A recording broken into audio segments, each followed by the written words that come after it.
그렇게 세속적으로 돈을 벌었던 사람이 돈을 더 많이 벌기 위해서 자신이 만든 오페라를 공연하기 위하여 오페라 극장을 세우고 가수들을 모아서 돈을 벌기 시작하던 즈음에 오페라도 망하고 몸도 망가질 때에 중풍이 왔었습니다.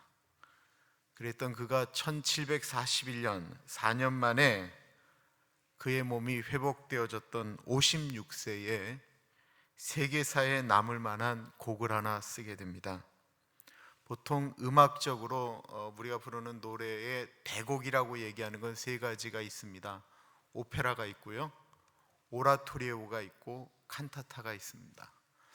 오페라고 하는 것은 여러 가지 연극적인 요소에 그 곡을 붙인 보통 테마가 있는 것들을 오페라라고 하고요, 오라토리오라고 하는 것은 오라토리오라고 하는 그 라틴어의 자가 기도굴이라고 하는 뜻입니다.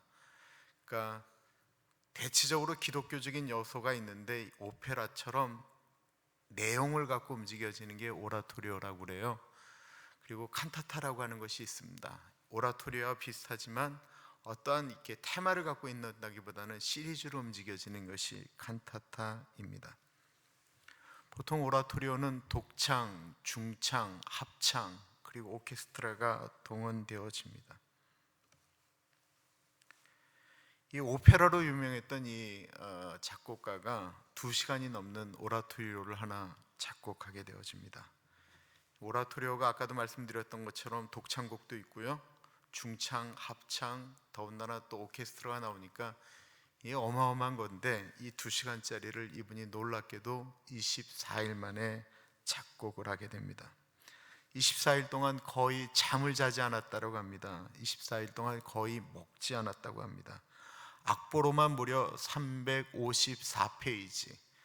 여러분들 그 옛날에 이게 손으로 그리는 거를 354페이지 그 악보를 24일 동안 본인이 영감을 받으면서 만들었다고 하니까 이게 뭐 상상할 수가 없는 거죠. 그 안에 들어가 있는 곡만 53개의 곡이 들어가 있었습니다. 거의 세속적인 오페라만을 만들던 이분이 이 오라토리오 하나를 쓴 다음에 기독교 음악의 최고라는 소리를 듣게 됩니다. 그는 세속적인 돈벌이를 위해 음악을 하다가 이 오라토리오를 본인이 만든 다음부터는 매년 이 곡을 가지고 자선음악회를 열었습니다. 그리고 74세가 되던 1759년 4월 6일 날 마지막으로 본인이 작곡했던 이 오라토리오 제3막의 마지막이 아멘이거든요. 그 아멘 소리를 딱 듣는 순간 쓰러지게 됩니다. 그리고 정확히 9일 후에 세상을 떠나게 됩니다. 이 곡이 무엇일까요? 궁금하시죠? 그래서 제가 고민했어요. 한번 들려드릴까 말까. 근데 한번 조금만 들어보시면 좋을 것 같아요. 저게 10,000명이 부른 건데요, 한국에서 부른 거예요. 10,000명의 성가대원이 부른 거.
여기까지만 듣겠습니다. 끝까지 다 듣고 싶지만 저기에 왜 이런 얘기를 했냐면, 말할 것도 없이 핸델의 메시아 오라토리오 제2부 합창 할렐루야에 오늘 본문이 나오기 때문에 그렇습니다. 바로 15절입니다. 일곱째 천사가 나팔을 불매 하늘에 큰 음성들이 나서 이르되 세상 나라가 우리 주와 그의 그리스도의 나라가 되어 그가 세세토록 왕노릇 하시리로다 하니, 우리 주와 그의 그리스도의 나라가 되고, 이게 저 할렐루야의 띠으로 나오는 그 내용입니다. 저희는 지금까지 나팔 소리가 울릴 때마다 이 지구상에 일어날 미래에 어마어마할 뿐만 아니라 너무나도 무서운 이야기들을 요한계시록을 보면서 보고 있습니다. 이제 마지막과 같은 7번째 나팔이 울립니다. 얼마나 무서운 이야기가 나올까라고 생각되어지는데, 7째 천사가 나팔을 불매라고 하고 이야기 나오는 것은 읽을수록 감동과 감격이 일어나는 것입니다. 제가 오늘 할렐루야를 한 20 합창단이 부르는 노래를 쭉 계속 들었던 것 같아요. 계속 유튜브에 할렐루야를 치니까 계속 나오잖아요. 그 다음 곡이 끝나면 또 나오고 또 나오고 하는데 너무나도 좋더라고요. 더군다나 그 요한계시록에 나오는 그 무시한 7 나팔째가 불렀는데 그 다음에 나오는 이야기가 할렐루야였다라는 거예요. 이 세상의 마지막은 온 세상이 파괴로 인해 어두움에 사로잡히는 것이 아니다라는 것입니다. 이 세상의 마지막은 우리 주와 그의 그리스도의 나라가 되고 예수 그리스도께서 영원토록 왕으로 다스리는 그 나라가 된다라는 것입니다. 이 세상의 종말이 가까이 온다라고, 그러므로 슬퍼하거나 아파하거나 그때가 되면 우리의 삶은 얼마나 비참하게 살고 있을까 고통하는 것은 하나님이 원하시는 것이 아니다라는 것입니다. 그날이 오면 이 세상이 파괴되고 슬픔과 고통의 나라가 되는 것이 아니고 하나님께서 영원히 다스리는 나라가 도래하는 것이다라는 것입니다. 그것을 아는 사람들과 모르는 사람들의 특징이 무엇일까요? 16절부터 보세요. 하나님 앞에서 자기 보좌에 앉아있던 24장로가 엎드려 얼굴을 땅에 대고 하나님께 경배하여 이르되, 감사하옵나니 옛적에도 계셨고 지금도 계신 주 하나님 곧 전능하신 이여, 친히 큰 권능을 잡으시고 왕노릇 하시도다. 24장로가 하나님께 얼굴을 땅에 대고 하나님께 경배하며 하는 말씀이 무엇입니까?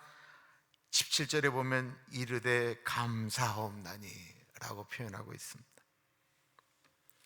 곧 7 나팔이 불면 7인을 뗄 때 7가지의 나팔 소리가 울렸던 것처럼, 이 뒤에 보시면 7번째 나팔이 울려지면 그 다음에 7개의 대접을 붙는 이야기가 나와요.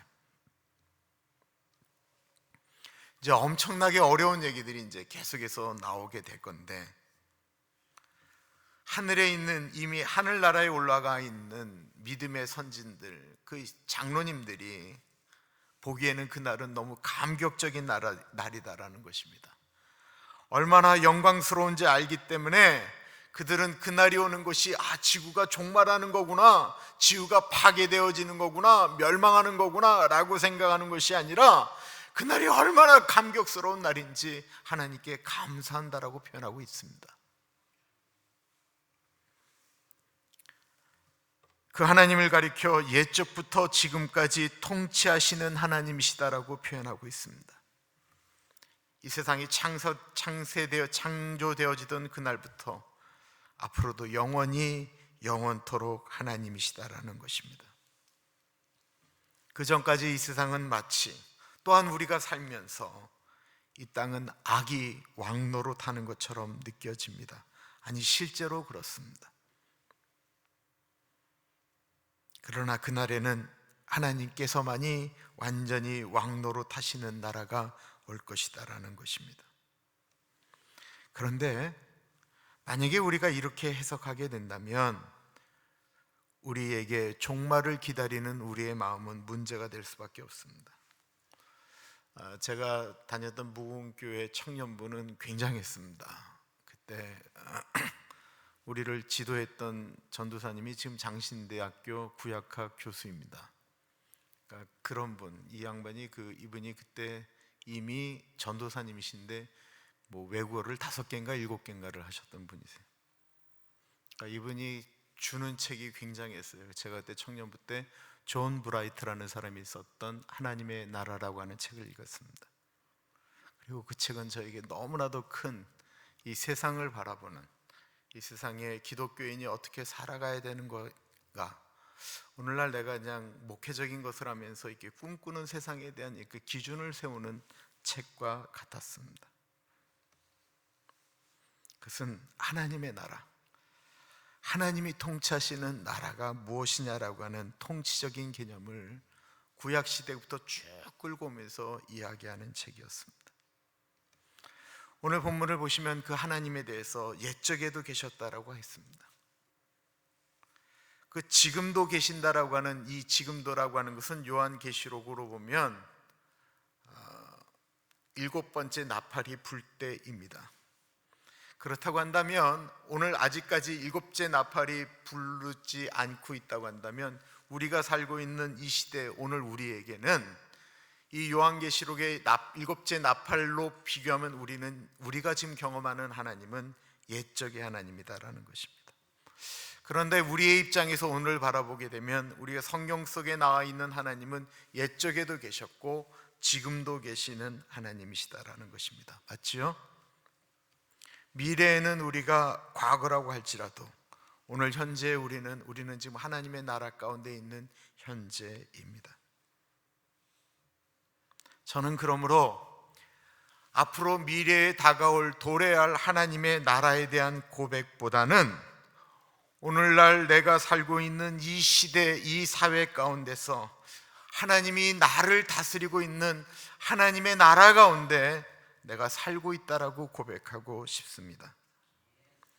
왜냐하면 오늘도 우리는 하나님의 통치를 받는, 하나님의 법대로 살겠다라고 고백하는 하나님의 백성들이기 때문에 그렇습니다.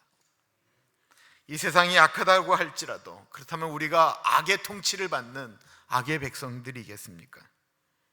아닙니다. 우리는 이 세상 가운데서도 하나님의 통치를 받는다라고 고백하는 하나님의 사람들입니다. 이 세상에는 우리가 살 때 예수를 믿는 사람이건 아니건 간에 몸도 아프고 망하기도 하고 힘들기도 하고 상처받기도 하고 교회에 오니까 교회 안이 천국인 줄 알았더니만 교회 안에서 지옥도 경험한다라는 거예요. 사람들 가운데 상처받고 어떤 때보다도 힘겹고 어려운 일들을 경험할 때도 있고, 예수 믿는 두 사람이 만드는 가정인데도 불구하고 거기서도 어려움을 겪을 때도 종종 있습니다. 그렇다고 해서 그것을 지옥이라고 우리가 이야기하겠느냐라는 거예요.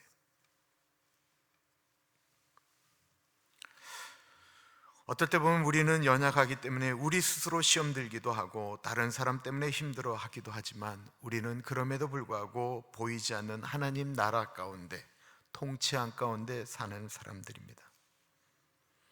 우리가 있는 요한계시록도 그렇고 이 당시에 쓰여진 성경, 특히 로마서 같은 경우에는 이제 막 그 기독교인들에 대한 박해와 고통이 극심하던 시대에 쓰여져 있다라고 하는 사실을 다 알고 있습니다. 그런데 그 극심한 고통 가운데 살았던 사람들에게 쓰여져 있던 이 로마서에 하나님의 나라에 살고 있는 듯한 고백을 하는 이야기가 로마서 8장에 나오게 됩니다. 우리가 너무 잘 아는 말씀, 로마서 8장 말씀인데 제가 한번 읽어볼게요. 그런즉 이 일에 대하여 우리가 무슨 말하리요? 만일 하나님이 우리를 위하시면 누가 우리를 대적하리요? 자기 아들을 아끼지 아니하시고 우리 모든 사람을 위하여 내주신 이가 어찌 그 아들과 함께 모든 것을 우리에게 주시지 아니하겠느냐? 누가 능히 하나님께서 택하신 자들을 고발하리요? 의롭다 하신 이는 하나님이시니 누가 정죄하리요? 죽으실 뿐 아니라 다시 살아나신 이는 그리스도 예수시니 그는 하나님 우편에 계신 자요 우리를 위하여 간구하시는 자시니라. 누가 우리를 그리스도의 사랑에서 끊으리요? 환난이나 공고나 박해나 기근이나 적신이나 위험이나 칼이랴.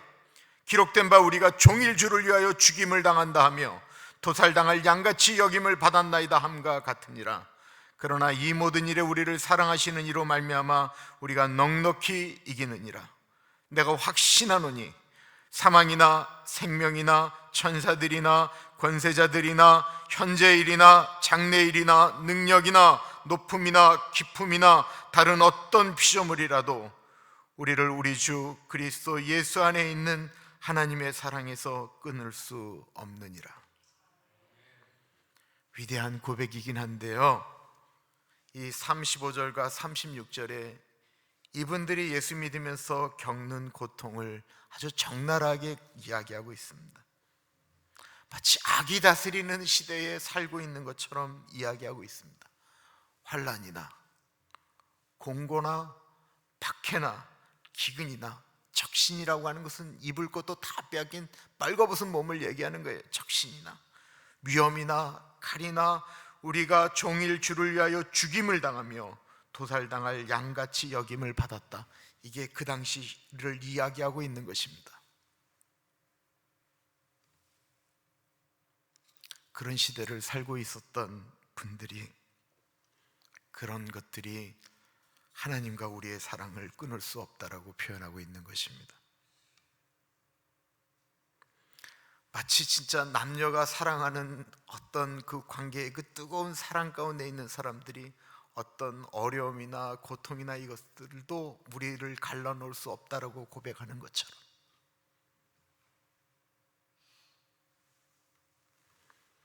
이런 고백을 하는 분들은 이 세상 사는 그곳에도 하나님의 통치하심이 있었다라고 믿었다라는 것입니다. 제가 지난주에 부산에서 잠깐 오셔서 예배를 드린 분이 계셨어요. 그분이 제가 사도신경을 하기 전에 사도신경은 이런 마음으로 고백해야 됩니다라고 하는 말이 너무 좋았다라고 말씀하셨어요. 근데 제가 사도신경도 그렇지만 정말로 우리가 읽을 때, 외울 때 정말 생각해야 될 것이 예수님이 우리에게 가르쳐 주신 기도죠.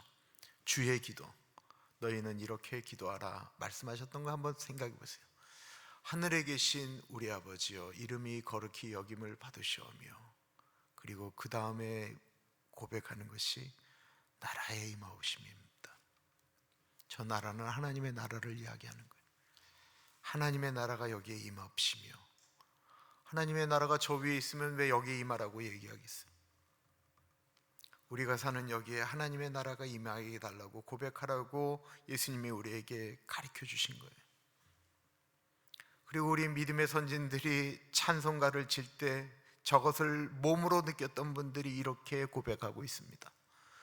높은 산이 거친 들이 초막이나 궁궐이나 내 주 예수 모신 곳이 그 어디나 하늘나라.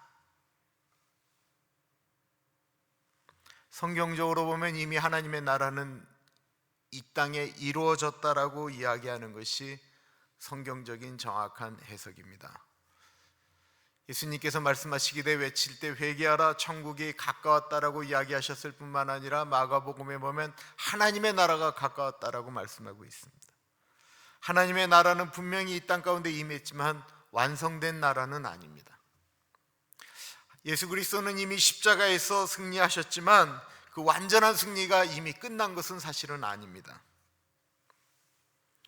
우리는 하나님의 나라에 있지만 완성되지 않는 그 나라를 꿈꾸며 나아가고 있는 것입니다. 그날이 오게 되면 마치 악이 다스리는 것 같은 그날은 더 이상 존재하지 않게 될 것이다라는 것입니다. 그래서 우리는 그날을 기다리며 이 하나님의 나라 가운데서 하나님의 통치가 영원히 되어질 그날을 바라보면서 우리는 이 세상에서 하나님의 나라에 살듯이 싸우며 나아가는 것입니다. 그래서 또 찬송가 중에 최후 승리를 얻기까지 주의 십자가를 붙들고 나아가겠다고 고백하고 있는 것입니다. 이 먼저 천상에 올라간 24장라들은 옛적에 살아계신 하나님을 섬기다가 죽은 분들입니다. 그들은 고난을 받았고 아픔을 겪었었지만 그 가운데 기쁨의 환호와 감격을 느끼셨던 분들입니다.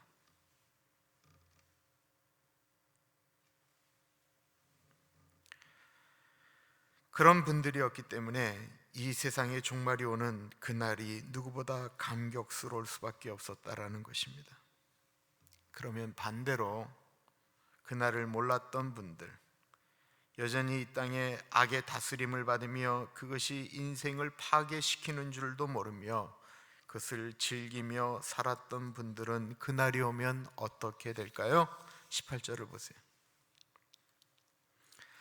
이방들이 분노하며 주의 진노가 내려 죽은 자를 심판하시며 종 선지자들과 성도들과 또 작은 자들이 큰 자든지 주의 이름을 경외하는 자들에게 상 주시며 또 땅을 망하게 하는 자들을 멸망시키실 때로소이다 하더라. 그때가 되면 이방 사람들은 분노할 것이다 라고 표현하고 있습니다. 그날에 우리는 할렐루야를 부르겠지만 그들은 이를 갈며 분노할 것입니다.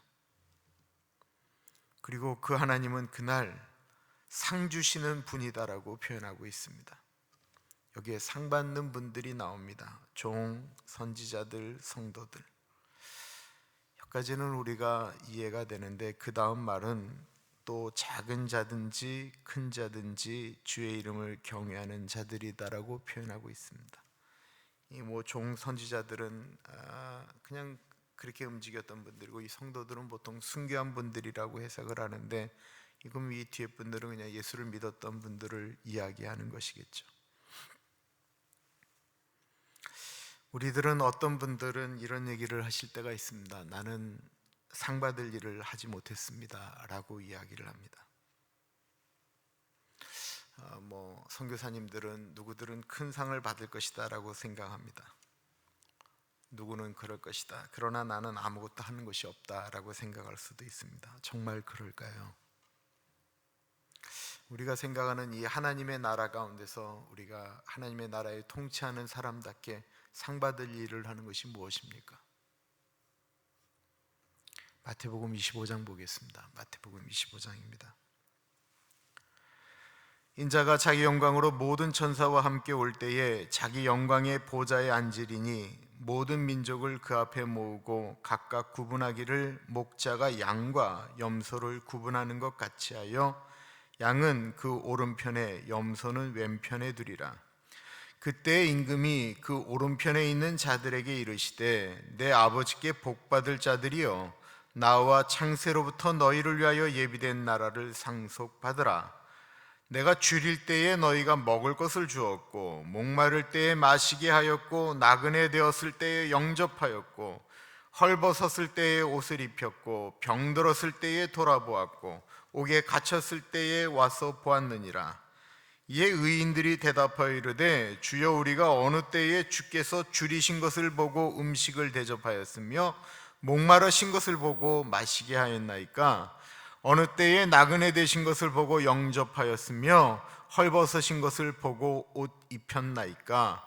어느 때에 병드신 것이나 옥에 갇히신 것을 보고 가서 배웠나이까 하리니 임금이 대답하여 이르시되 내가 진실로 너희에게 이르노니 너희가 여기 내 형제 중에 지극히 작은 자 하나에게 한 것이 곧 내게 한 것이니라 하시고 또 왼편에 있는 자들에게 이르시되 저주를 받은 자들아 나를 떠나 마귀와 그 사자들을 위하여 예비된 영원한 불에 들어가라. 내가 줄일 때에 너희가 먹을 것을 주지 아니하였고 목마를 때에 마시게 하지 아니하였고 나그네 되었을 때에 영접하지 아니하였고 헐벗었을 때에 옷 입지 아니하였고 병들었을 때와 옥에 갇혔을 때에 돌보지 아니하였느니라 하시니 그들도 대답하여 이르되 주여 우리가 어느 때에 주께서 줄이신 것이나 목마르신 것이나 나그네 되신 것이나 헐벗으신 것이나 병드신 것이나 옥에 갇히신 것을 보고 공양하지 아니하더이까. 이에 임금이 대답하여 이르시되 내가 진실로 너에게 이르노니 이 지극히 작은 자 하나에게 하지 아니한 것이 곧 내게 하지 아니한 것이니라 하시리니 그들은 영벌에 의인들은 영생에 들어가리라 하시니라. 굉장히 민감한 사실 내용입니다. 그는 뭐 누구나 무조건 다 도와줘야 되는 이야기를 하는 것이냐? 아니요, 그거를 얘기하는 건 아니에요. 그러나 우리의 마음 가운데 우리가 가져야 되고 마음 써야 되는데 그렇지 않은 것, 우리는 어떻게 보면 눈에 보이는 교회 일이나 이런 것들에 대해서 너무 이것만이 상이다라고 생각을 하면 절대로 안 된다라는 것입니다. 저는 그냥 뭐 개인적으로 아무것도 아니고 우리는 다 잊어버릴 일들이에요. 저 멕시코에 있는 고아들에게 뭐 장난감을 하나 사서 보내는 것이 우리가 그거 좀 지난 다음에 기억을 하겠습니까? 다 기억 못할 일이에요. 그러나 제 마음 가운데는 이런 두려움은 있어요.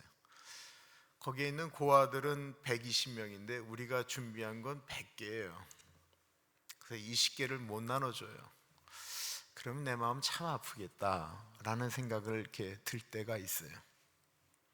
뭐 20개 더 만들어 준다고 해서 걔네들이 뭐 우리가 그런 생각을 했다는 걸 알까?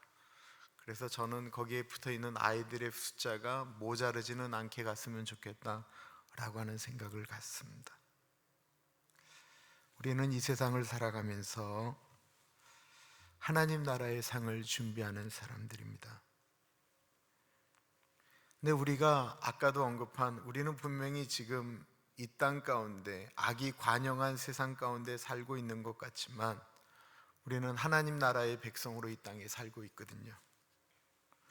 그래서 우리가 바라는 그 상은 이 땅 가운데서 바라는 상이 아닌 하나님 나라에 살면서도 불구하고 하나님 나라의 영원한 나라에 가서 받을 상을 바라보고 사는 사람들입니다. 사람들은 눈에 보이는 상을 기다립니다. 나쁜 것은 아닙니다. 그러나 그 상, 우리가 다 잘 사는 거 원하죠. 잘 살면 좋죠. 건강하게 사는 것도 좋고 오래 사는 것도 좋고 다 좋습니다. 그러나 그것이 상이라고 이야기할 수는 없습니다. 성경적으로 얘기하는 그 상은 영원한 것을 말씀하고 있기 때문에 그렇습니다.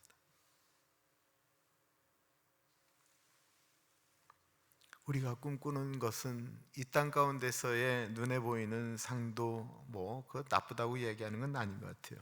그러나 요한계시록적인 주님이 주시려고 했던 그 상은 영원한 것을 말씀하고 있는 것인데 정말로 우리가 그 영원한 상을 소망하는 사람들이라고 한다면 우리는 주변을 돌아볼 줄 알아야 됩니다. 우리의 눈이 아닌 우리의 눈은 사람을 평가하게 되거든요. 자꾸 평가하게 됩니다. 하나님 백성의 눈으로 바라보는 것입니다. 하나님 백성의 눈으로 바라본다라고 하는 건 하나님 마음으로 바라본다라는 것입니다. 우리가 잠깐만 우리의 마음을 그렇게 바꾸면 어떤 사람들이 나한테 화내는 것도 가만히 보면 화내려고 하는 게 아니고 어떤 일 때문에 그럴 수 있다라는 것입니다. 우리가 사는 이 세상은 분명히 악이 더 관영한 세상이 맞습니다. 그러나 우리는 그 악이 관영한 세상 가운데서 이미 온 하나님의 나라, 그러나 아직은 완성되지 않은 하나님 나라 백성으로 살아가는 사람들입니다. 우리는 누구입니까? 우리는 이 세상에 살고 있지만 영원한 나라 하나님 나라의 시민권을 가진 사람들입니다. 그래서 우리가 부러워하는 것은 이 땅에 사는 사람들이 잘 사는 것을 부러워하는 것이 아닌 영원한 나라에서 큰 상을 받는 사람들을 부러워하며 우리도 그 상을 준비하는 것이 옳다라고 하는 것입니다. 기도하겠습니다. 참으로 존귀하신 하나님 아버지, 일곱 나팔이 불고 곧 이 지구상에 엄청난 일이 일어날 것을 이야기하고 있으실 때에 그가 다스리는 나라, 영원히 통치하는 나라에 대한 말씀을 하십니다. 하나님, 우리도 그날을 고대합니다. 우리 인생의 종말이나 이 지구상의 종말이나 그 어느 때가 멸망과 고통의 날이 아닌 하나님 나라의 영원한 것을 외치며 고백하는 그 나라가 되어지기를 간절히 소원합니다. 하나님, 우리가 그런 존재입니다. 우리의 시민권은 하늘에 있습니다. 잊지 않게 하여 주옵소서. 추수감사절을 준비합니다. 한 해 동안 주님께서 우리에게 행하셨던 일들을 기억하며 감사하며 추수감사절 준비할 수 있도록 인도하여 주옵소서. 지금은 우리 주 예수 그리스도의 은혜와 우리를 너무나도 사랑하셔서 하나밖에 없는 아들을 넉넉하게 보내주신 하나님 아버지 그 크신 사랑하심과 성령 하나님 감화감동 역사 충만 교통하심이 하나님 나라 백성으로 살겠습니다 또다시 다짐하는 사랑하는 주의 백성들 머리 위에 지금으로부터 영원토록 같이 하시길 간절히 축원하옵나이다. 아멘.